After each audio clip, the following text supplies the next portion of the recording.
everybody, welcome to My Worst Date. I'm Cassie. I'm Keegan. I'm Christina. Hi. What do you guys got to talk about today, huh? Oh, I pulled several things. We'll keep it light because obviously everything's still a trash fire. Oh, but God. I need to know, like, how many days this week did you cry?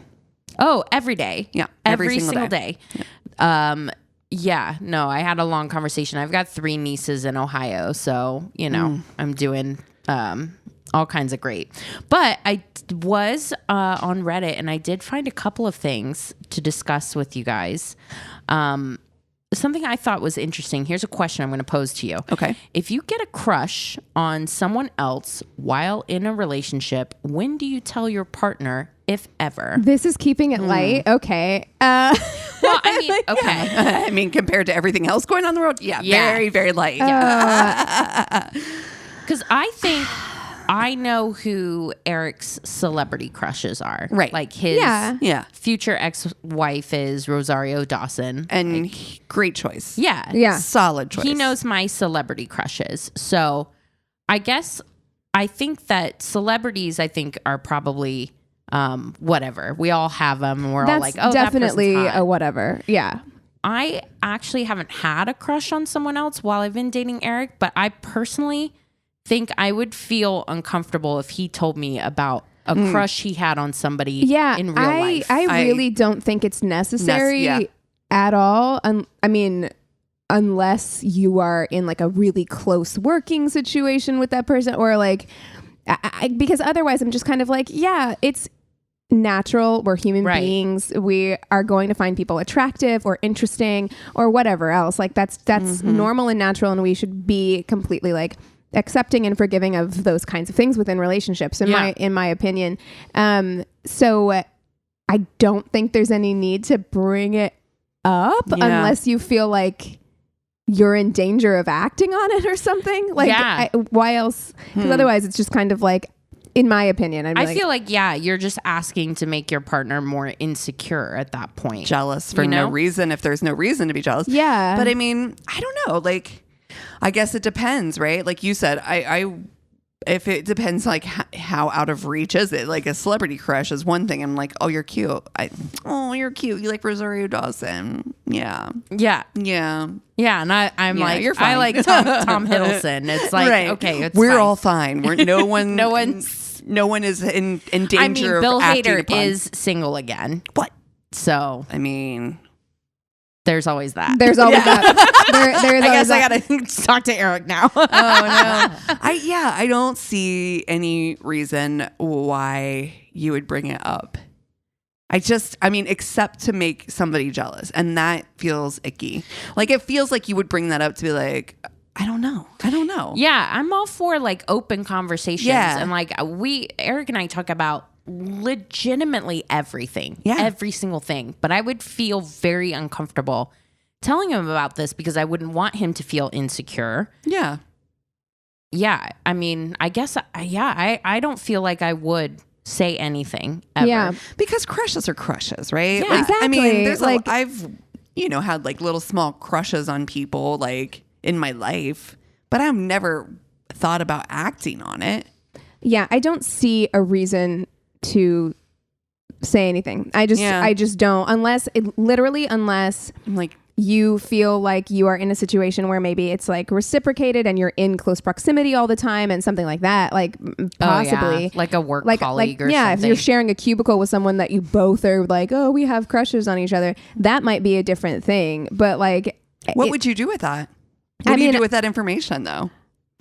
Yeah, I kind of feel like if you're in close proximity, this is actually interesting because I've been depression rewatching The Office. So of course you have Jim exactly. and Pam. Yeah, exactly. So Pam is of course like engaged to Roy, and she works in close proximity to Jim. She obviously has a crush on him. He obviously has a crush on her. Yeah, and it's 3 seasons of not communicating, like any of them, and all the wacky hijinks exist because nobody is like upfront, which is perfect and for a sitcom, right? Not perfect for real life. But in real life, like, what would you do? Yeah, What would you do if you were Pam? What would I do if I was Pam in the office? Okay. This is great. This is great. First of all, fuck Jim. Like immediately. Season 1, episode 1. I mean, also Roy does suck like a lot. Yeah, I mean, he's awful. You'd break off that engagement with Roy immediately. Because wow, what an asshole. And I can see, here's the honest other thing. I can see why she withheld that information, because obviously it's like a wacky TV show, but he does show signs of abuse. Right. In the well, show. because but the thing is with Roy, if we're talking about The Office, with Roy, like he was possessive because he's an asshole, but he was also possessive because he knew that something was going on there. Like right. that was very apparent in the show, where it was just like, this feels uncomfy, and his instincts were right in that, in that respect between those two people, and it's easy because it's a TV show, and it's easy to kind of be like, haha, because Roy is such a piece of shit. Yeah. Right. I think but here's what I would honestly do if I were Pam. And this is disrespectful because obviously like she's in a relationship with Roy, but like she's having those feelings and she's so close and has a friendship with Jim. I would have talked to Jim first to see if those feelings were there. I would have talked it out, would not acted on him. No kissing or anything yet. If everybody's on the same page and I'm feeling a kind of way, then I would talk to Roy and break up. Shouldn't you just leave Roy anyway? Because clearly, like, well, absolutely, yeah. I mean, that's not. It's not working out if you're already like having conversations on the side. Like, hey, listen, if I go, you ready? Yeah. Code word raccoon. Oh my gosh. Well, what about you? So you would talk to Roy first. You would say, I have a crush on Jim. In this specific instance, I would like to believe in my head where I do the right thing. I would like to believe that I would break up with Roy regardless, just because like clearly you're not that into Roy. I think the thing that was like keeping Roy and Pam together was just time and sunk cost fallacy. Yeah, just like having been together for so long, but probably the right thing for Pam, regardless of whether or not she ended up with Jim, was to break up with Roy. Even if homegirl ended up by herself, was probably the better thing to do. Right. Yeah, you're right. Yeah, that was bad advice. No, because you technically technically did do that. Yeah, I did. You did. Yeah, I did do the right thing. You did. Oh, look at me. So, well, yeah, there you go. What would you do, Cass? Are you even familiar with The Office? Have you seen it? No, but I do know Jim and Pam. I know enough about The Office. Okay. To have seen like a few episodes and know what you're talking about.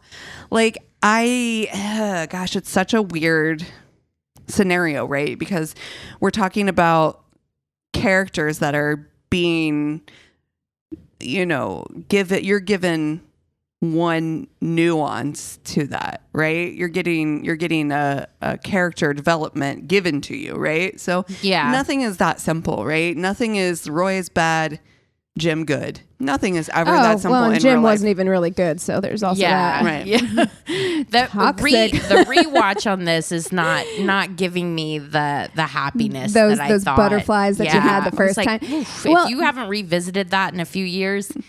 I hadn't seen it until I was already an adult. Like I saw it like a few years ago. And the best part of Jim and Pam's relationship is before they get together. Yeah. It is like that lead up to them getting together is like the like will they won't they when they're the best. Yeah. It's like after that it's kind of like yeah. All growth stops for Pam and it becomes the Jim show. Pretty much. And anyways, this is not an Office podcast. This is a dating podcast. It's crushes. Relevant. We're talking crushes. Yeah. I don't think that a show is a real good adaptation to real life, right? Like I think that there's just when you're looking at like good qualities, bad qualities, and especially when you've been in a relationship with somebody and the time amount is very high, you've been with somebody for X number of years, you're literally I don't know. There's so much Chris and I's anniversary is this weekend. Yeah. It'll be like 17 years. Yeah. You have 17 years with somebody. That's a lot of time. You're always going to have had good and bad times within 17 years. Yeah. And I think that it's easy to look at somebody new and be like, I would never have any problems with this person, but you will. Like, Yeah. So I don't know. It's just a lot to balance, you know? I mean, have they been 17 awful years or have they been 17 great years? You know, like that's, you know, and having a crush on somebody can be so fluid and so passing. Mm-hmm. I've had crushes. I've had instant crushes on strangers before. Oh, yeah. That have lasted. I mean, I've had meals last longer than some crushes I've had. Absolutely. I've had crushes on guys before I've met them from Tinder or whatever. And then it's like instant, like the balloon deflating, you know, like, yeah. So no, I don't know. It's all about not acting on them. Well, that was pretty good. Do we know who we're going to FMK this week? I mean, we have The Office on the table. I mean, oh, but you've never seen it. that's okay. I know enough. I do. I know enough about the show. I don't think I know we have never done The Office. Yeah, characters. we've done Jim and Pam as a couple. Oh, that's before. right. So TV couples. we have not done like Dwight and Michael Scott. And Andy Bernard. Andy Bernard. Which one's Andy Bernard? He's Ed Helms' character. Oh no. my God. Yeah, this is impossible. He has golden retriever energy. Actually, he has Jack Russell Terrier energy. It's like, This is the okay. The Office. Dwight Schrute, Michael Scott. Oh, no. Andy Bernard. Oh, God. no. This is Mary Kill. awful. It feels like that Bo Burnham song where like you're really gonna make me marry Andy Bernard right now. Yeah. Like I'm like, oh no. Because you're not going to marry Dwight. I am going to marry Dwight. You are not. No, you're No, you're not. You know, my favorite part of The He's Office loyal. There's is that moment where Pam is crying on the bench. And Dwight comes up and he's like looking down at her and he goes, "Who did this to you?" And I'm like, I love Dwight. Dwight and Actually, do Angela too. are my favorite couple of The Office. I don't. I said it. I know. I said it. I It's don't hate awful, Dwight but either. I cry every time. Spoiler alert, by the way, that they get together at the very last season. that makes me relationship is happy. so fucked up. They fuck in the warehouse for like a whole season. Phyllis walks in on him. Yeah, no, I'm going to marry Dwight. He is it's probably a bad idea. We're both a little too serious, and I think but he's got a farm. He's got a huge beet farm. Oh no. Oh no.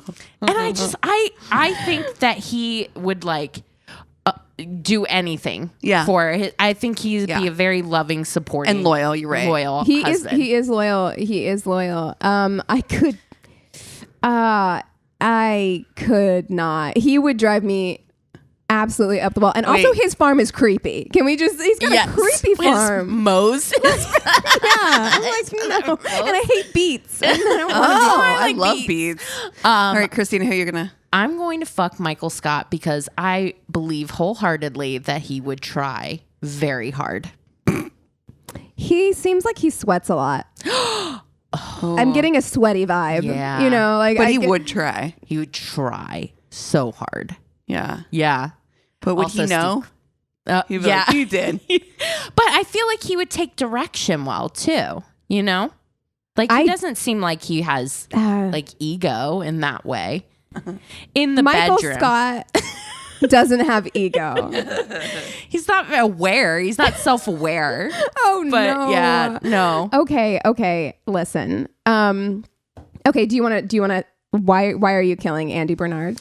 I cannot stand Andy Bernard. Mm-hmm. I think that his energy and his enthusiasm in that way and his suck up ass kissing thing I hate drives that. me up a fucking Isn't wall. he also part of like a barbershop quartet or something Yeah. like that? Oh, Like an acapella group? Oh my Yeah. I can't. You could I never. can't. I You could never. My face on my face? No, No. that would not work. You're right. That's a no for you. I feel that. God, I hate this. It's awful. This is awful. It's truly terrible.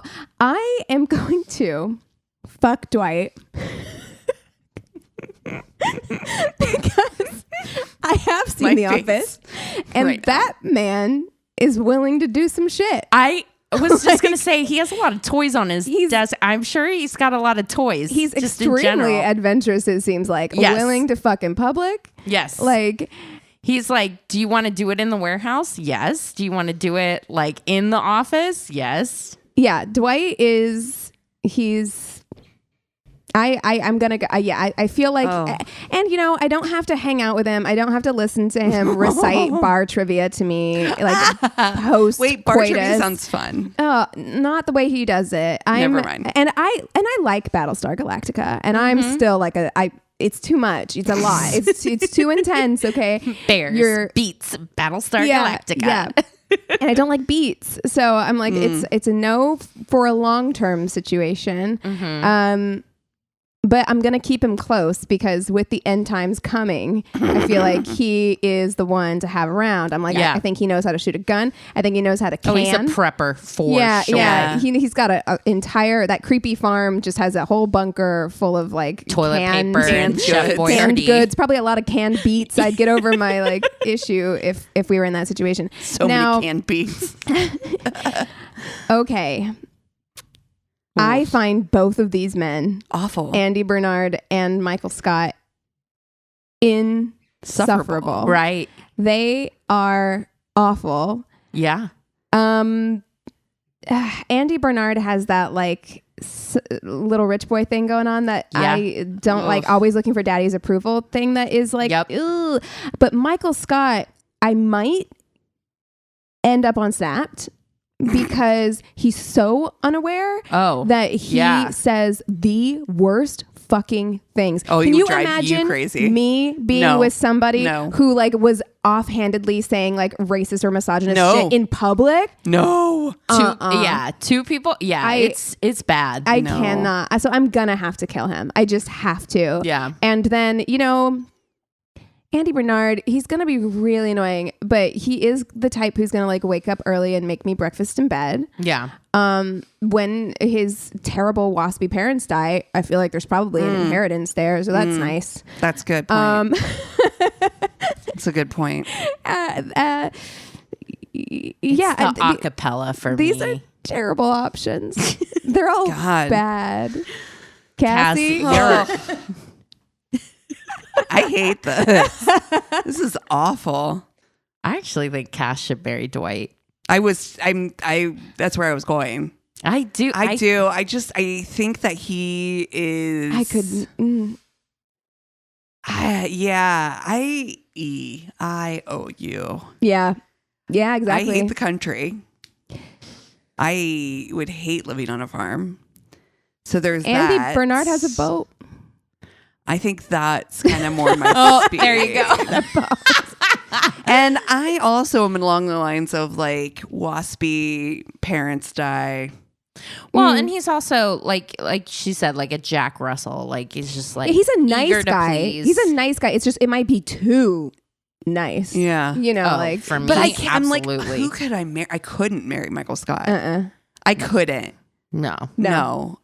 Oh my God. Not being able, I would never be able to take him anywhere. No.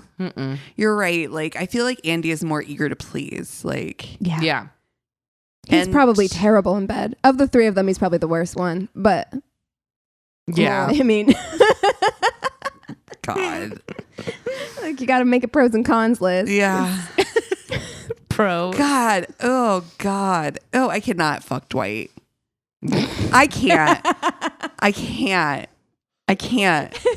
think he's cute. I mean, different strokes. Not the cutest. Obviously, like Steve Carell. I'm like, I think show. Helms is the cutest for sure. Oh, Ed Helms, yeah. Interesting. I am gonna fuck Michael Scott. Okay. Yeah. Yeah, we don't have to talk about it. Okay. No, I'm just saying we won't. No, I mean like after it happens, nobody's gonna know. Nobody except needs to know. Mike. Okay, we won't have to, Michael Scott will tell people because that's exactly. I know. The picture in the warehouse. Oh no. Oh God, that was awful. Yeah, it was hard. That was really hard, actually. It was. Yeah. That's what she said. Hey, and we're back, bitches.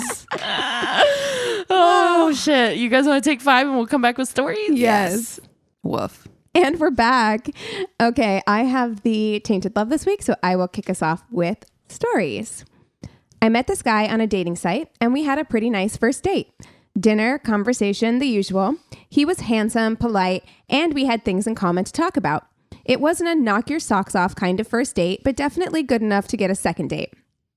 So, about a week later, we met for brunch and then decided it might be nice to go for a little hike. I wasn't wearing the right shoes for the hike, so we stopped back at my place so I could change. Up until this point, things had gone very well. He told me more about his job, where he had grown up, his love of surfing, etc. Obviously, I told him about my life too, and that included a lot of conversation about my dogs. I'm a devoted animal lover, and dogs are especially high on my list. I love you already. In fact, I have only lived without dogs for the 4 years I was in college. I'm not a crazy dog lady, but I will admit to preferring the company of canines over most anyone else. Yeah, I can't find any fault in that whatsoever. You sound normal. I'm sorry. To me, dogs are very special creatures, and my life is just not the same without them. My date was interested, asked questions about my dogs, and said how much he wanted to meet them. All good reactions because I am definitely a love me, love my dogs kind of person. Mm-hmm. I mean, I don't care if somebody doesn't like them, but it's important to know this right away because there's no chance whatsoever that I will be in a relationship with somebody who doesn't like them. Absolutely not. Yeah. When I first introduced my date to the dogs, he was friendly and sweet to them, but I did notice that he had a very odd way of petting them. Most people who are familiar with animals and spend time around dogs will put one hand out to be sniffed, and then if it's okay with the dog, they will gently pet him in a kind of stroking manner. Oh no. This is like a WikiHow for meeting a dog. Dude, have you ever, or are you friends with someone that grew up not allowed to have animals? Yes. And are they weird? Yes. Yeah. Yeah. I feel bad. I too. really do because I've seen the person I'm thinking of really does like animals. They just like don't get it. You know, like they just don't get it. Like how to interact with them and how to pet them. They pet like so hard. Yeah. Stuff. I'm like, they're tiny. Like, don't Please relax. Their relax. Muscles or their bones are going to collapse. Bad because we were like a menagerie growing up. We had all of the animals. Same. We were a big pet family. Yeah. Big time. And so I always feel bad for people that weren't allowed to have the pets when they grew up. I know. And my mom is so allergic. So I mean, so allergic. She literally would have to take shots and take allergy medicine every single day just for us to have animals in the house. So I'm like, so when people are like, oh, we just can't have them, I'm like, well, could if you tried hard enough. Just don't know that you are sound like a quitter. You sound like a quitter. They're like, no, actually, I'm going into like anaphylactic shock. And you're like, well. Did you take a shot and take your... Yeah. Did you take your Benadryl this morning? Oh, okay. It sounds like a you problem. I was raised all wrong. No, I mean, Anthony did ask me because like we had that conversation. I was out somewhere yesterday and we had that conversation because I'm actually allergic to cats. Like if I get clawed by a cat, it swells up really badly. If my cats rub on me too much, I get like a rash, you know, and so I am actually like mildly allergic to cats. I just don't care. Yeah. And when I first, You're my mom, got together with Anthony, I had just gotten Matilda, my cat, and he was like, "Oh, I'm allergic to cats. I can't be around cats." And I was like, "Oh, well, that's.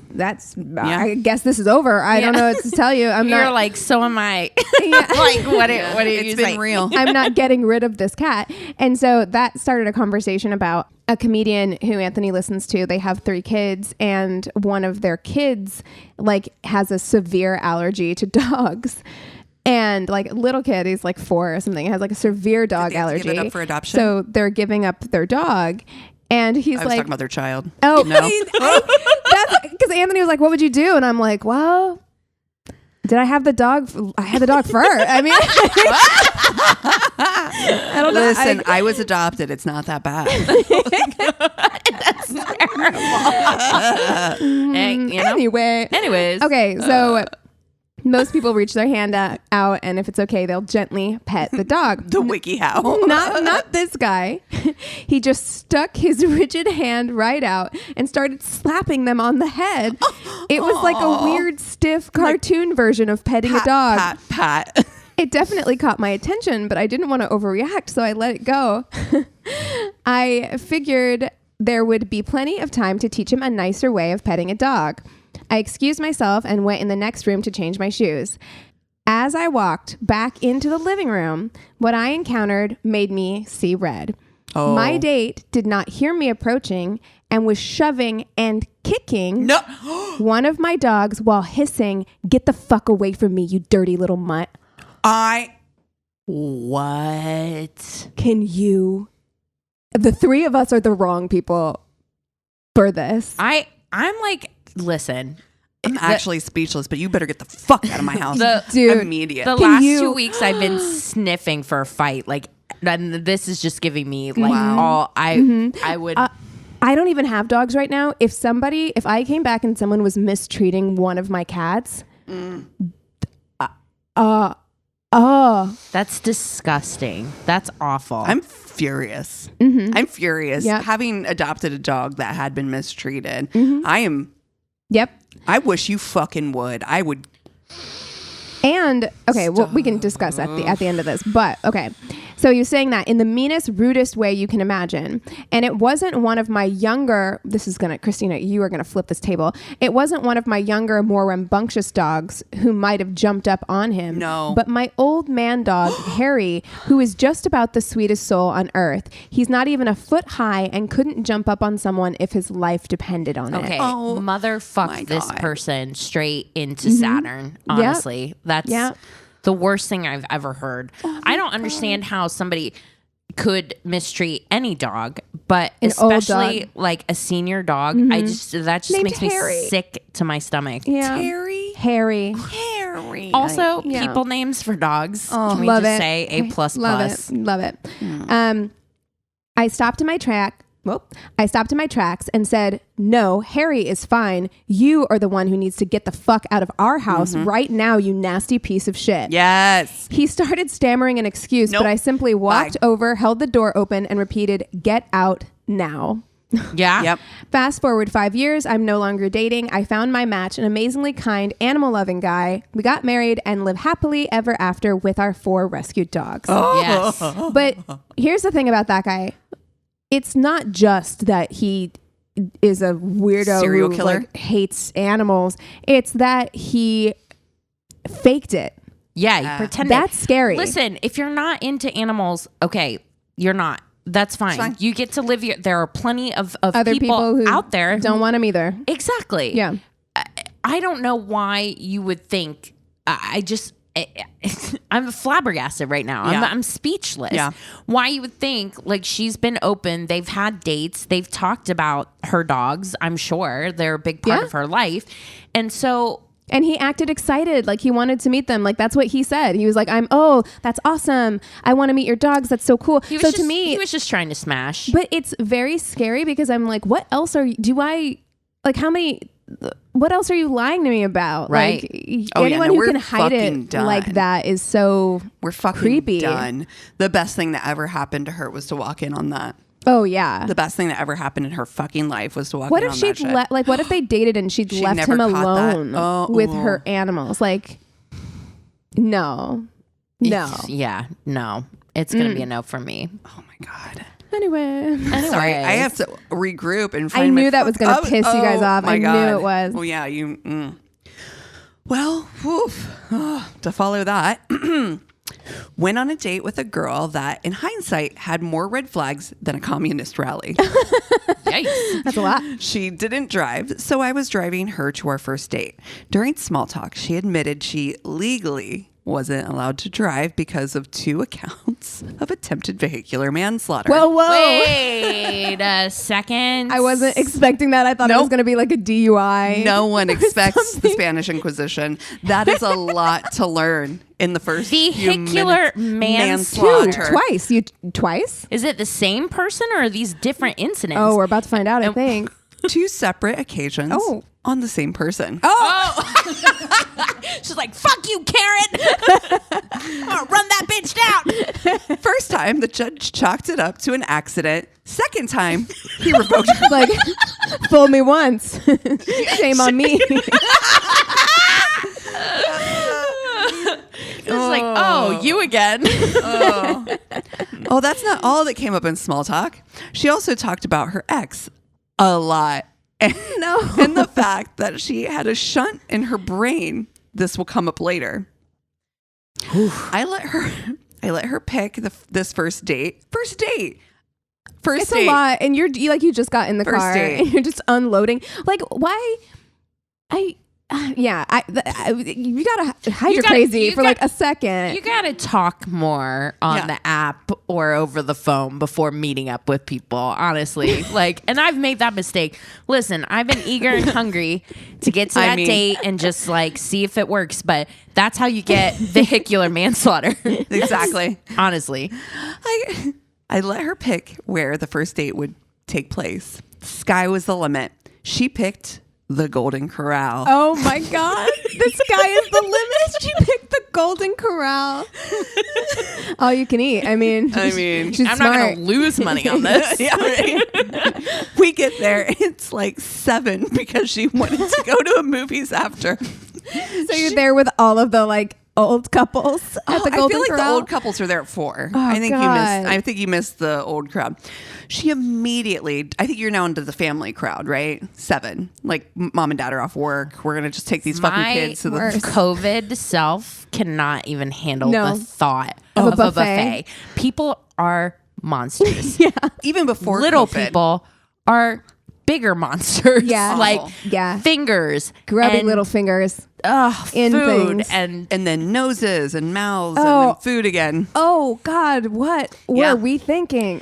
She immediately drives the conversation into sex talk. Oh, at a Golden Corral, Yeah. there's nothing, nothing sexual about Salisbury steak. No, especially when Speak it's for with other yourself. Salisbury steak in one big chafing pan. And cafeteria pizza. oh God. God, I'm not talking about gentle, playful segue. Oh, no. But a mid-sentence. By the way, because I have a shunt in my brain, rough sex could kill me, but I still want it. This was in a Golden Corral with nothing but older couples around. She did not have a volume control. Then she started talking about her ex's dick. Every single aspect, from vein placement, smell, size, taste. I could not get her to... What? I could not. She's like eating a breadstick. She's like, you know what this reminds me of? You know- Ryan's big dick. He had this one vein that went right over... What? I love you both. And we've said a lot of shit on this podcast. But if either one of you starts talking to me about the how your taste? partner's dick tastes, Stop it. Yeah, that's a line we can't get back from because we actually hang out outside of the podcast and there's no way. I couldn't look you guys in the face. No. Could you imagine seeing Chris after I just told you that? also, can we just say, if it has too much of a taste, there's a problem. There's a problem. Also Yes. true. Yes. Yeah. I think we can all admit that. And I think we can leave it right there. Thank you very much. I could not get her to stop talking about it. I knew. I'm so sorry, but all I can picture now is that fucking character that Will Ferrell used to do where he had that loud monotone voice. And so now I'm picturing him in Golden Corral and like, my ex's penis was so large. It tasted like strawberries. Oh no. Oh no. Oh my hate God. this. I knew more about this other man's dick than I ever wanted to. If his dick committed a crime, I could have picked it out of a lineup. Damn it. So I tell her, I'm not feeling well, and I ask if we can hold off on the movie for tonight. She agrees. I start driving her home, and she uses her context clues to figure out we're near my house. I figured this out later. She starts begging to use the bathroom. Eventually, not wanting to subject her to a truck stop bathroom, I drive home quickly because my dog also needed to be let out. Yes, hindsight is 20/20, and this was a bad idea. I know. This was many years ago. So I take my dog out for maybe 3 minutes, come back in, and she's stark naked on my couch. Oh, she pulled the naked man. Asking me if I see anything I like. No. I literally just imagine her just gesturing. Like just Vanna see anything you White. like. No, that's assault. It really is. can't Yeah, just you can't do force that. your naked on other people. And on my couch. Yeah. I don't know where that, in fact, actually, no, I do know where that ass has been because you have You told me. told me. in great detail. We know everything. You Yeah. can pick that dick out in the lineup. I looked her dead in the eyes and said, no, get dressed. No. It was the most awkward 15-minute drive of my life. I had to interact with her dad. He asked me if she was pregnant. It was an entire lifetime's worth of nightmares. There's even more, but this is already long. Needless to say, I stopped dating for years afterward. Oh my yeah. God. No, I would take myself out too. Yeah. Oof. Wow. That is It's a lot. a handful. Well, I got one that I think is going to delight you guys because I feel like we all went on dates with this guy at one point in our life. So she says, my worst date was with a UCLA frat boy. Oh. He originally wanted to take me to his apartment to chill at his place on our first date after the frat party was over for the night. He then talked a lot about alcohol, how he's got bottles in his apartment and car, and how we can chill drinking from those for the night. It seems as if he wanted to get me drinking, and due to my gut instincts, I told him I did not feel comfortable doing that. He pushed it, but I kept firm with my no. Then he asked, like he was angry with me, well, what do you want to do then? I told him I wanted to meet in a public place during the day. Yeah. So we planned Wow, big ask for the there. next day when we went to CPK. Side note, I did see a TikTok with somebody that was like, got a request for something like that, like a first date meetup where they would have drinks at his house. And she like ghosted. And so then he would like follow up with her like every month, like asking or whatever. She finally wrote him back. She's like, listen, I shouldn't have ghosted you.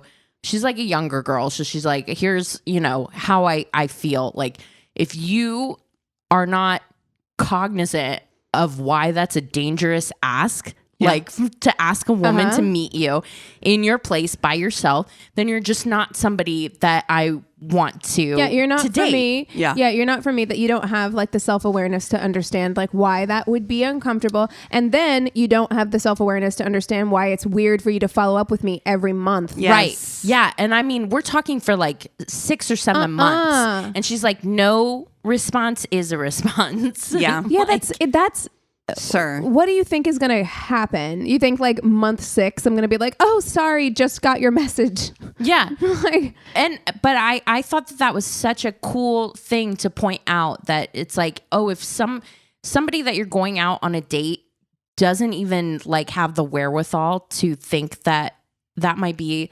an uncomfortable situation for a woman to be in, is probably not going to have a lot of wherewithal on other things, Yeah.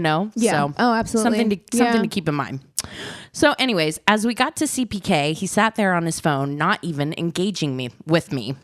He would also angle his phone in a way to where I couldn't see what he was doing on it. This is a first date. Like, are you, you're creeping on a first date? Right. This was a huge turnoff for me because I hate when people are on their phones when I'm hanging out with them, especially when they act like I'm not there. He didn't even look at the menu, and I had to remind him to look at it so he can know what to order for drinks and food. Is he on this date? Does he know? Does he know? When it came to food, he said, yeah, I want a pizza. And I said, Wow. Which this pizza? is a pizza restaurant. It's California Pizza Kitchen. There's a lot of them. There's many a lot of different options. pizzas. Which pizza do you want? And he's like, pepperoni. Oh my God. Oh. Okay. You know what? You could just get up and leave. You probably wouldn't even notice. Honestly, when the waiter came up to us for drinks, I ordered an alcoholic drink. This was when my date started talking to me. Oh, He asked God. me if my ID was a fake. I told him it wasn't and that it was real. And he asked me how old I was. I told him 22. I was like at least 21, Yeah, motherfucker. exactly. And he said, as a smile morphs into a frown, I thought you were much younger than that. I usually don't date girls that old. Oh! That old, How old is he? sir. I was like, what? That's young. And he told me that he prefers teens and that he went for me because I looked like a teen. Oh, no. No. That's the reddest of red. The reddest That is- of flags. I assume he's over 21. A fucking maroon Well, ass flag. Yeah, it's terrible. Oh, no. He specifically thought that I was a college freshman, but I told him I'm actually a senior. He seemed very turned off by that and almost angry with me. Okay. Well, Also, there's something, again, no self-awareness to admit that. To be like, oh, I actually like teenagers. That's disgusting. to say that came out of your mouth out loud in At public? a CPK. Yeah. Honestly. He then went back on his phone and we barely talked for the rest of our lunch. He seemed like he had no interest in me and I just wanted to leave because I thought he was a tool. I'm not attracted to those type of guys at all. And once we paid the check, I walked out. Wow. Wow. Well, Ooh, I hate that. I hate that. But you gotta love when they tell on themselves right away. Yep. You love Honestly. You love a good tattletale. honestly, better to have this guy than the guy from my date who's just gonna like fake it all the way through Right. until you're hooked in. Yeah, and you secretly don't know that he's been kicking your precious angel Harry. Oh my God. Yeah, Cassie's been re-triggered. On that note, I know. Let's take 5 and then we'll come back for the Tainted Love. And we're back. Keegan. alrighty. Okay, so last week was a little bit heavy. Yeah. Also, I would like to say thank you to everybody who reached out and gave us so much like love and encouragement after that episode. We really appreciate you all. But, you know, I thought let's keep it a little lighter, a little looser. Yeah. Definitely. Because the world is not. Yes. Yeah. Yeah. So I am going to be taking us a little back in history. I first heard about this it came up on YouTube for me. It was like one of those things where like randomly like history, like 10-minute history lessons will like come up in my queue. And I'm like, I'm yeah. kind of curious about that. Yeah. So I clicked on it and it was like really short, summary. And so I was like doing some searching and I found a ridiculous romance episode on this person.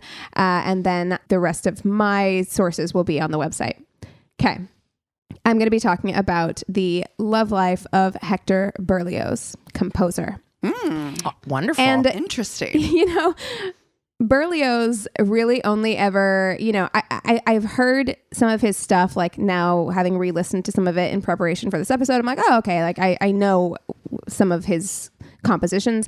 But before that, it was all just like that one cat from the Aristocats is named Berlioz. Oh. oh, That's the only reference point that wow. I had. Hector You're like, Berlioz. oh, that's right. Oh, there you go. Hector was born on December 11th, 1803, Sagittarius. Oh, okay. The eldest child of Louis Berlioz, who was a physician, and his wife, Marie Antoinette Josephine, which I feel like is... Yeah, that's a lot. That's a Hitting them all. hitting them all, getting Yeah. them in, getting them in. His dad was a well-respected physician in their community. He was actually really progressive in his views. He was credited as the first European doctor to practice acupuncture and was an outspoken agnostic. Hector's mother, though, was a strict Roman Catholic. So, Oh, geez. What a... yeah, kind of. That's what happens whenever people arrange marriages. I don't know if their marriage was arranged, but Yeah. It feels opposite of arranged when you see it that way. Like, you would think that somebody would be like... That would be something that you would want your arranged marriage to be aligned about. yeah, but like back in the day, it was just like how much money you got, how much money you got, how much land you got. Let's combine forces. It had nothing to do with being like, do you guys like each other? Do you have anything in Did you common? just say combine horses? Forces? Forces. That's what I said. I mean, we're going to combine the either- horses. Also the horses. I mean, how many horses? How you many got? horses? Yeah. Yeah. This is very important. Yeah, it'd be important. Hector attended school until the age of 10, at which point his father took him out of school and began educating him himself. I mean, he is a physician, and it's a long time ago. I feel like it's not... Yeah, 10? He should have been like married with 2 kids by now. Right? Yeah, I got a mortgage. Slacker. Hector was an emotional child with a lot lot of feelings, something that you'll see continue on throughout the rest of his life. In his memoirs, he describes having a love for art and philosophy and how he was moved to tears by Virgil's account of the tragedy of Dido. So very sensitive and emotional. Are you sure that he's a Sagittarius? Sounds like a Well, I need to see the Pisces. rest of his of his chart. Okay. While Hector's father allowed his son to indulge in these pursuits in the interest of a well-rounded education, even allowing Hector basic instruction in the guitar and flute, he made it clear early on that he expected his son to go into medicine as he had. Hector was a romantic, we'll say that, from a young age. At the age of 12, he developed a devastating crush on a neighbor girl named Estelle, who at the time was 18 and not at all interested. Honey. Dude, this little neighbor. I I mean, that is something that I think still happens. Like the whole I'm in love with my babysitter. Yeah. Or whatever. Devastating. Girl next though. door. Devastating at 12. Yes, That feels yes. Well, extra. It's very extra. Yeah, I had crushes. I'm trying to remember my very first crush. And I feel like it was around like 7th grade. I feel like that was my I had crushes. Yeah, I had crushes early. I mean, I shared with all of TikTok my 5th grade diary. I drew pictures. There's hearts around me. A crush with like somebody in real life. Yeah. Because I mean, I was obsessed with David Bowie in the Labyrinth. No. But I had crushes. IRL. People in my class. Look, it's all over. I reread my 5th grade diary, and I was a hoe in the crush department. love it. For real. Every other day was a new one. Yeah, there's several that boys Matthew. mentioned in that. Yeah, Aaron, how you doing? If you're out there, okay. So he credits these feelings that he had on with Estelle. He credits those feelings of unrequited love to lead him to a life of music. He's like, that's what led me to music. Looking for a way to express his feelings, he turned towards composition. He would later say, quote, "Love cannot express the idea of music, while music may give an idea of love." Mm-hmm. So he's like, I can get out my feelings. What is it? Was it Napoleon Dynamite where he's just like, I just got to dance my feelings out. Like, that's kind of how I feel about it. I always think of Dazed and Confused when he's in the backseat of the car. And he's like, my dad wants me to do this. And he's like, but I got to dance. I got to get my feelings out.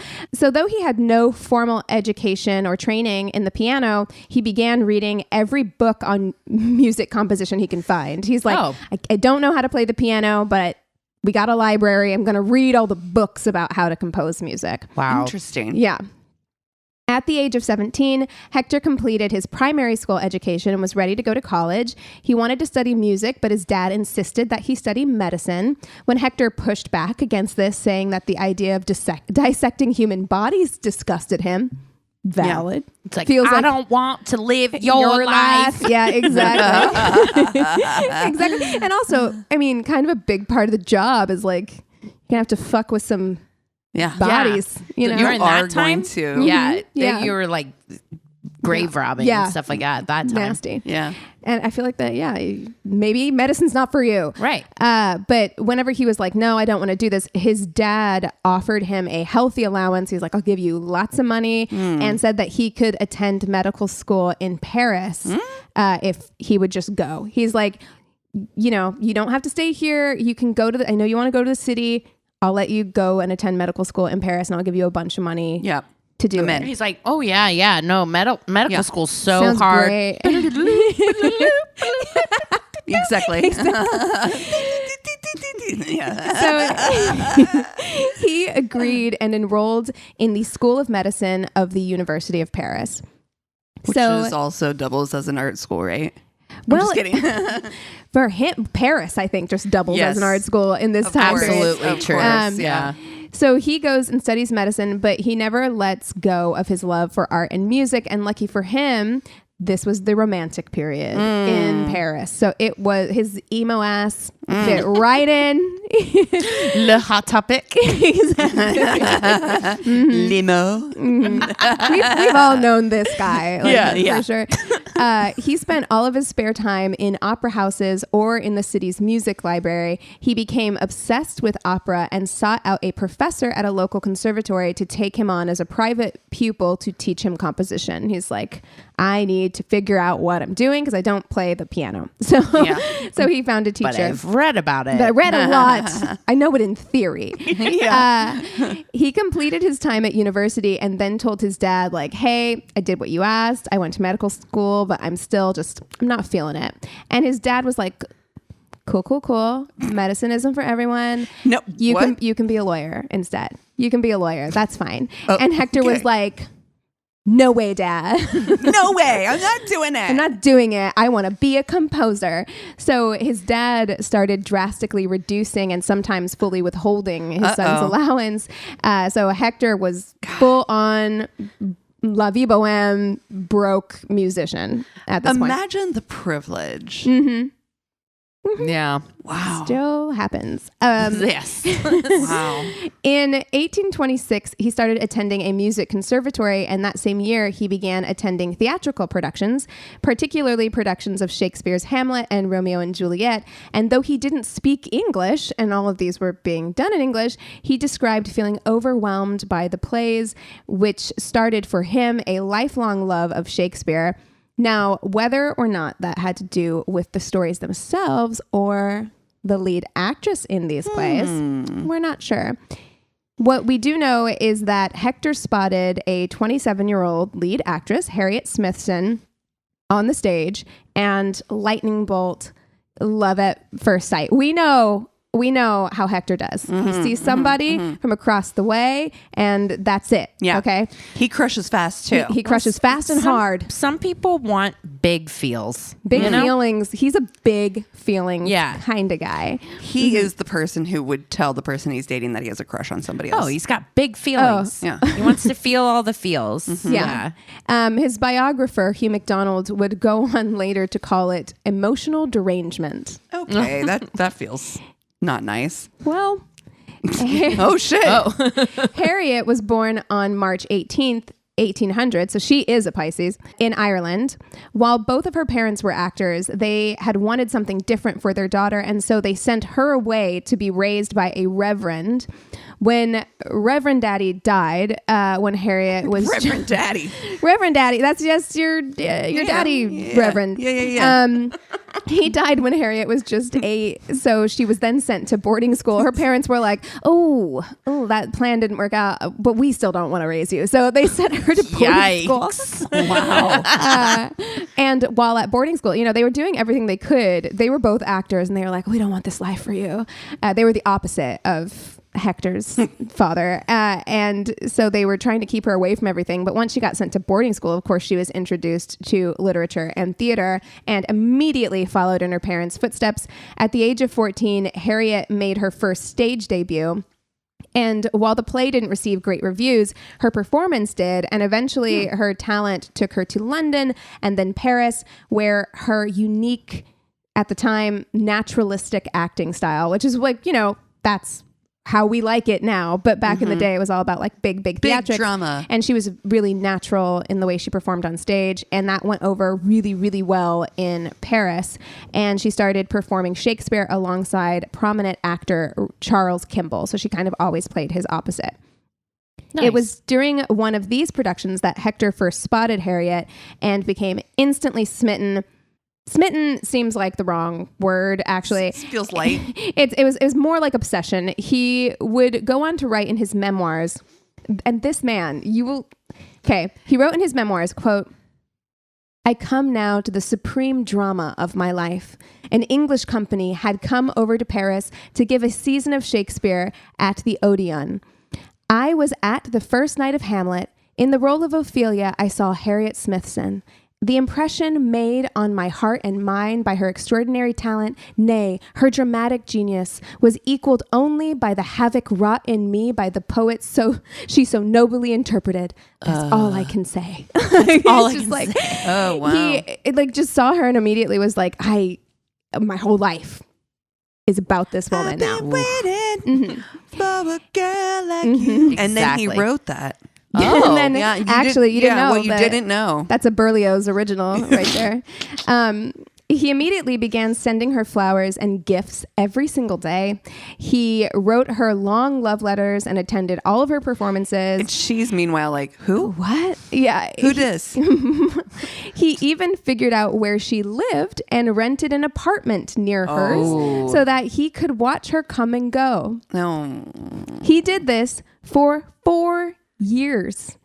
And predictably, Harriet refused to meet him. She's like left on red. Absolutely fucking not. no. Like, she's an actress. She's like, this is a deranged fan. Like Yeah. that. It's you're getting letters, you're getting flowers, you're getting like you're seeing this guy because he's watching you go place. He's stalking you. Like, he's straight up fucking stalking you for 4 years. Woof. And she refused to meet him in all that time, and in 1829 moved back to London. By his own admission, he thought of nothing but Harriet. He dreamed of nothing but her. And just like with his neighbor when he was a child, he felt like he needed to work out his feelings through song. And so he began to compose. Berlioz had come across a French translation of Irish melodies, and that was kind of his first thing. Like, he started composing based on that for Harriet because she was Irish. And so he was like, I gotta get in the Irish spirit for Harriet. Oh, wow. And then during the time that he was pining for Harriet, he was also working on what would later become his masterpiece and his most enduring work, which is called the Symphonie Fantastique. And this is the one that if you listen to it, you're like, oh yeah, you'll pick up pieces of that. The piece was all about an artist who is madly in love with a woman who does not know he exists. Shocking. And how the journey leads to self-destruction, with the man eventually ending up at a witch's sabbath taking opium. So very fun stuff. While he was working on Symphonie Fantastique, he met a young 19-year-old pianist named Camille Moke, who thought Hector was just bee's knees. So Hector's in love with Harriet, but Camille's in love with Hector. She's like working on she's pining for him, playing the piano, like for his composition that he's making for another woman. girl. Do you know, I'm listening to this story and I'm like, yeah, it's taking place in the 1800s, but it's so easily be right now. Yes, definitely. Honestly. This is nothing changes. No. This is a 2004 rom-com that they tried to make us feel like it was romantic, but you're like, actually, that's creep behavior. That's real stalker behavior. It's like that movie Roxanne. Do you remember that? Yeah. Yeah, based off of Cyrano. Yeah. So so Camille was pining for him, and he doesn't even notice Camille at all. When Hector heard that Harriet was going to return from London to Paris, he was like, now is my chance. And so he arranged a performance of the symphony in her honor to celebrate her return. Big party, symphony, right? He's got everything ready. He's like done this big romantic gesture for her. She does not come. She does not show up. No, she does not. I don't know her.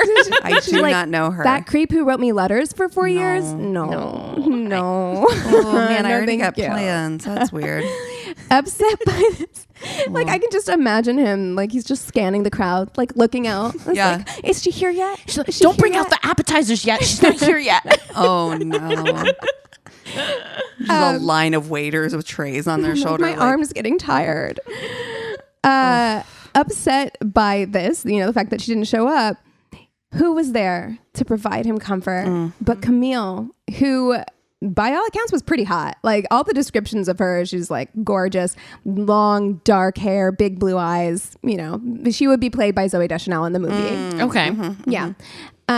And she was very, very into him. And so the two began seeing each other seriously. And eventually Hector asked Camille to marry him, and she agreed. Camille's mother, however, was not pleased with the match. She didn't want her beautiful daughter ending up with some penniless, brooding musician. And it said that she made Hector jump through a number of hoops. She threw hurdles in the couple's path, like every chance she got. Hector, who called his future mother-in-law the hippopotamus. That don't feel good. It's not. No, I feel like it's not a good relationship. I love that. He was very annoyed by having to jump through all these hoops, but he was determined to see the marriage with Camille through. Shortly after their engagement, Hector went to Italy, and as is his way, he wrote an opera dedicated to his new lady, Camille. 3 weeks into his trip, though, he receives a letter from Camille's mother informing him that Camille has found a new, older, richer man to marry and will be breaking off their engagement effective immediately. Oh, damn. It was like, Damn. The man Camille was set to marry was a piano maker, 30 years her senior, No. also named Camille. No. No. Camille Pliel. So, yeah, Camille and Camille. No, no, Mom, I don't want to. I don't want to marry a guy with my name. 30 years older than you, yeah. Hector, of course, was heartbroken and furious. Big feelings. Mm-hmm. This is a man, feels too much. He immediately devised a dramatic plot to leave Rome, return to Paris, murder both Camille's and Camille's mother, and then kill himself. He's got this big plan. He put his plan into motion, stealing 2 double-barrel pistols, purchasing poison, and a disguise, which was a French-made costume. Oh, my God.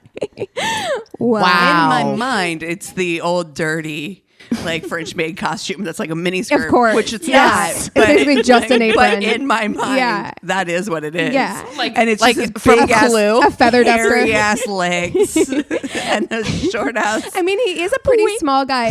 His passport was like, he's like 5'4". So he's my size. Yeah, he's our height. Yeah. But I was just like, what a weird choice. He's like, I'm going to break in to the Pliel home in this French-made costume. No one right? will know. Wow. So- How will they know? How will they know? How will they know? Yeah. They're going to know. Yeah, they're going They're up. going to know. I've seen pictures of Hector Berlioz. They're going to know. Yeah. He has a beard, doesn't he? So he sets off for Paris and along the way apparently loses the French-made costume. Oh, no. So- Probably for the best. So, no, Christina. He's not giving up on the French-made costume. Oh, okay. no. He loses it, so he's like, no worries.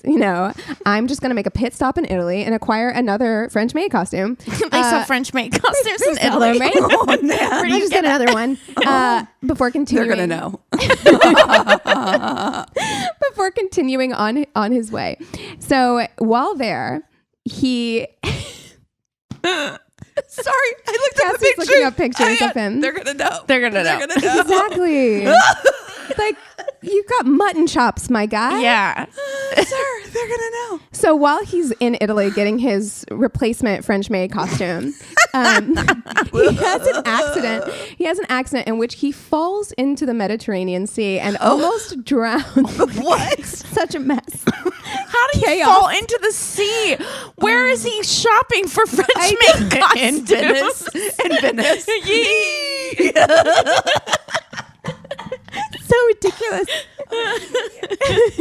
So after being fished out and spending a considerable, they had to fish him out, and then he like almost died. Like they spent a considerable amount of time like pumping all the seawater out of his my lungs. He was vomiting up seawater.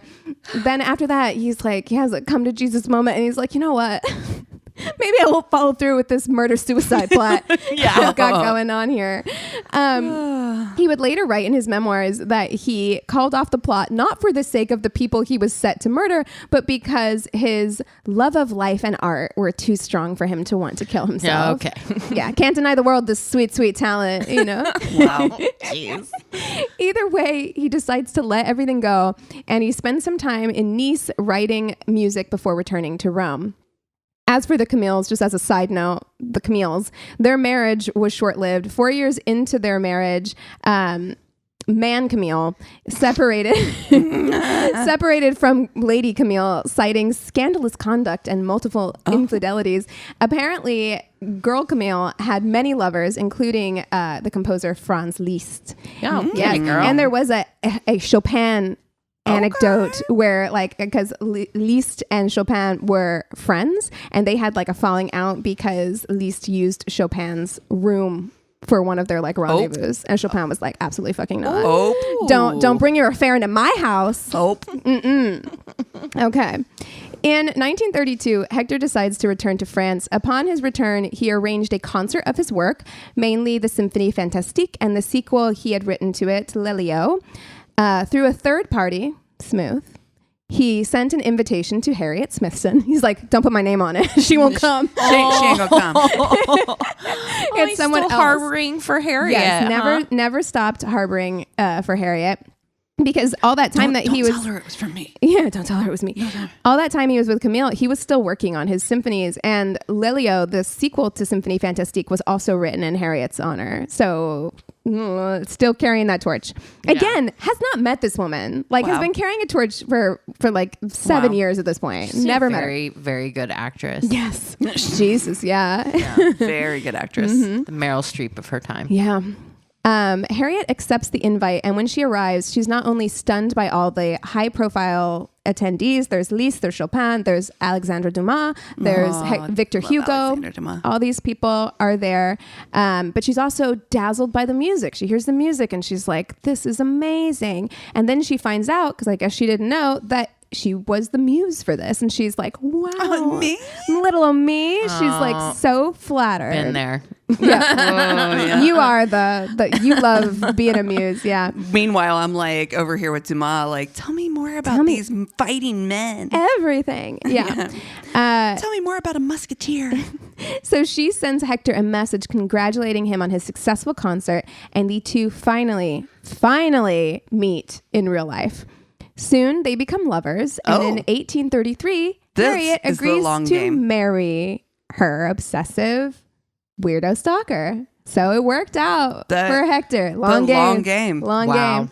By the time of their marriage, Harriet is 33, 3 years older than her husband, and obviously a living corpse. Well, 33, and they're like her career is over. She's all washed up. 33, washed up. Pretty much. Like ready for the old age. Yeah, settle in.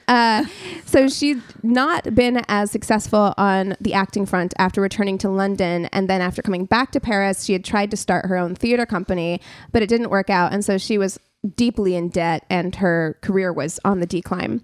Still, it seems that the first couple years of their marriage were fairly happy, and the couple had a son in 1834 who they named Louis. In 1836, Harriet's career was effectively dead. She'd played her last role. There was nothing on the horizon.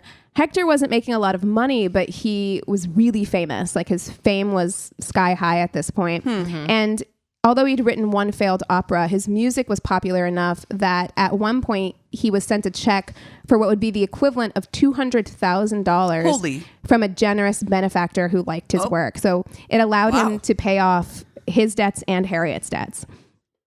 Things should be going well. You got your kid, you know, you're together. But you're rich, Harriet, and I think that this is understandable. There's a lot of things that I read that paint her kind of in a bad light, and it's not good. I'm not trying to defend her, but she was really struggling with the death of her career. I mean, she'd been working since she was 14 as an actress. Yeah. She was very famous, like, at one point.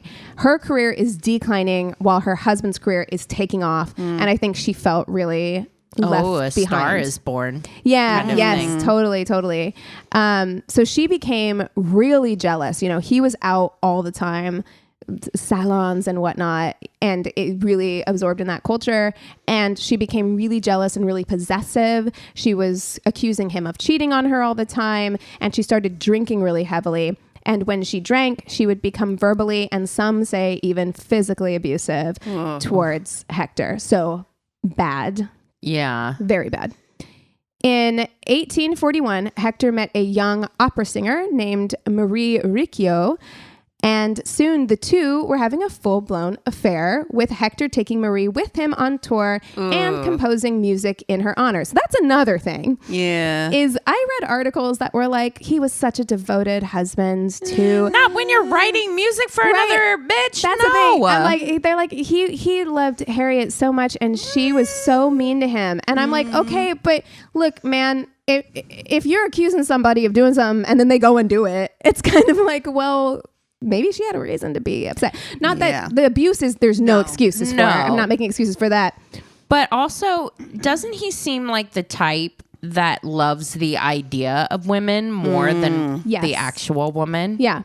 And the idealized version that, like, doesn't have any issues or like confrontations or complications. That's totally what he reads to me. He loves this idealized version of woman, not an actual human being. Yeah. Right. Of course, though, it wouldn't be a Hector Berlioz relationship without drama. Apparently, Marie was controlling and prone to diva-ish behavior, even though by all accounts, she wasn't very talented. Wow. So she's an opera singer, but she was not very talented. Well, she would demand lead singing roles, even though Hector compared his mistress's voice to cats screeching. Oh. At one point, he tried to abandon Marie. Oh my God. I think they were in Germany, and he was like, "I'm gonna sneak out back." Oh no! They were on tour. He tried to flee, but she pursued him and caught up with him. She's like, "Not on my watch.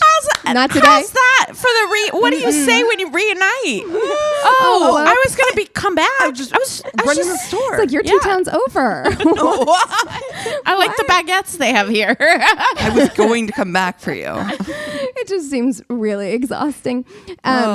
Marie would also go out of her way to provoke Harriet on purpose and like upset, like rub her relationship with Hector in Harriet's face. We don't like that. Yeah. So that was like anytime the two women were within vicinity. So this prompted Hector to set up a second household for Marie, where he spent most of his time. So he had 2 houses, one for his mistress and one for Harriet.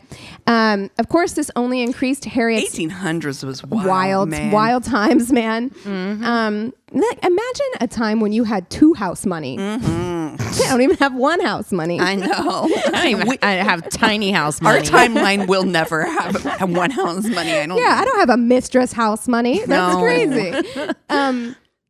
Of course, this only made Harriet more unhappy, and she began drinking more and more, and her health began to fail until she was having regular seizures. In 1848, at the age of 48, Harriet suffered a series of strokes that left her partially paralyzed and in need of constant care. Hector, for whatever credit we can give him, did continue to pay for her daily care. Oh, gosh. Good for heaven. Thank forbid. you so much. Jesus. As a result of all the health issues she suffered from years of alcohol abuse, Harriet died in 1853 and was buried. That same year, he married Marie, and in a letter to his son, I didn't write down exactly what he said, but he said in a letter to his son, he's just like, "Look, man, I don't even really care about marrying Marie, but we've been together for 14 years, so I kind of feel like we got to." Oh, jeez. She's been his mistress for 14 years, you know? Yeah, sunk cost fallacy. Yeah, yikes. In 1862, Marie died of heart disease.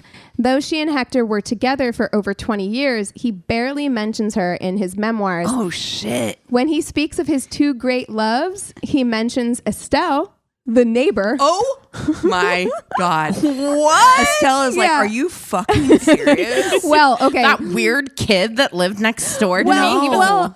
Oh, okay. So he mentions Estelle, and then of course he mentions his muse Harriet. These are his 2 great loves that he talks about. So after Marie dies, Harriet has died. Marie has died. His son dies. And what? Yeah, his son was a naval captain, and in 1867 he died of yellow fever in Havana. Oh. So he was, heartbroken. But prior to this, he had another relationship with the 27-year-old, like he's in his 50s.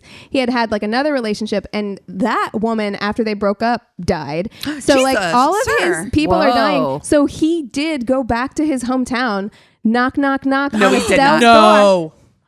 No. Yes. And the 2, I don't know if there was anything romantic, but at the time she was in her 60s at that point, and the 2 had a written correspondence through the rest of his life.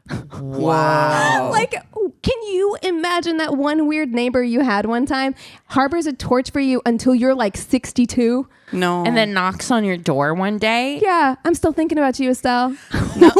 Oh, I got chills. Oh. And not in the good way. I don't know. It's very intense.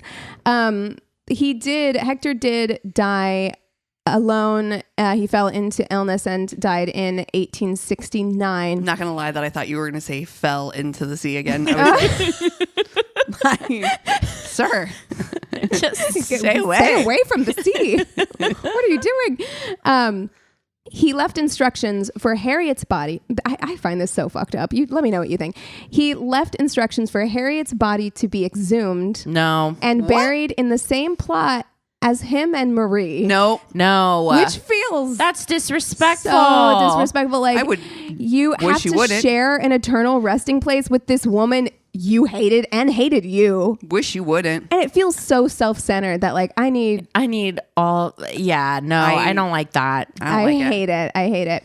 Well, anyway, that is the wild, weird, romantic history of Hector Berlioz. Wow. The French maid thing. That's can we talk? And just like he's like, you broke off this engagement. I know what I'll do. Like, what a dramatic human being. Like, we all know someone like this who just like is too, maybe not to that degree, but is like way too intense about like absolutely everything. Like, it's just like, my dude, it is not that deep. You do not need feelings. You do not need to but kill three people. Camille, and the woman he called the hippopotamus. Oh God! Wow, that was a roller coaster. Yeah, I loved it. Good job. Thank you. Wow. Woo. Well, what are you guys watching this week? Oh man, I already talked about me depression watching The Office. The Office. That's pretty much it. I started Prehistoric Planet. Oh my gosh.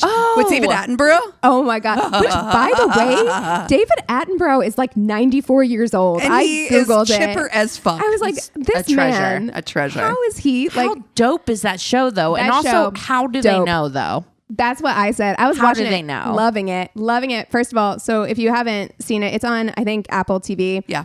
And it's basically like Planet Earth. Yeah. But it's all like kind of almost CGI. speculative history But of dinosaurs. It looks amazing. Yeah. Like and it's based off of the most recent findings that paleontologists have uncovered as far as like how they presume or how they suspect that these animals lived their lives. And it is so very cool. It is It very really cool, is but neat. there were times where I was just like, how do they know that? know. How do they know that? From bones? How do they know figured that out that's from bones? that color? Yeah. You know? Yeah. There's some paleontologists listening like, actually, It's really easy how we figured know. it out. We Like, know. Oh, darn it. But it is, if you like Planet Earth and you are at all interested in dinosaurs, you will find it truly fascinating. But I will if you say, like David Attenborough's voice. yes, which There who you go. doesn't. The end. I will say it does the same thing to me that all nature shows, Planet Earth does to me, which is like night. makes me sleepy or makes me filled with so much anxiety. Oh, yeah. Like these aren't even real. I'm not even watching like a real baby You're like, dinosaur. "Run!" Yeah. Yeah, I can't watch. I'm like, please let him escape. Oh, yeah. I'm like, oh my God, they're hatched and then they immediately have to jump off a cliff and fly to safety. Like, terrifying.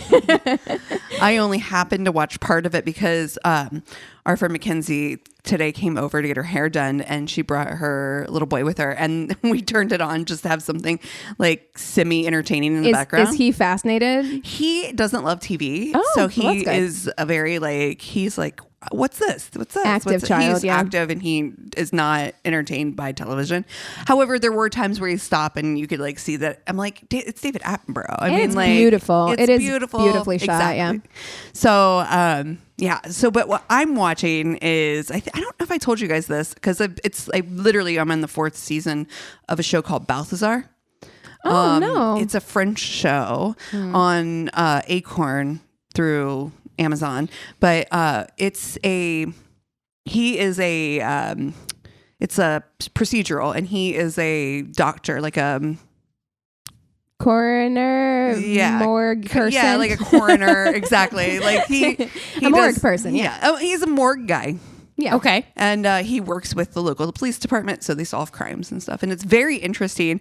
And there is a arch through like the first like 3 seasons of like this kind of serial killer. Ooh, I love a procedural. It's I do. really good. Yeah. I gotta just get Acorn. Apparently, every time you come in here and you talk about a show, I'm know. like, that sounds like something I would enjoy.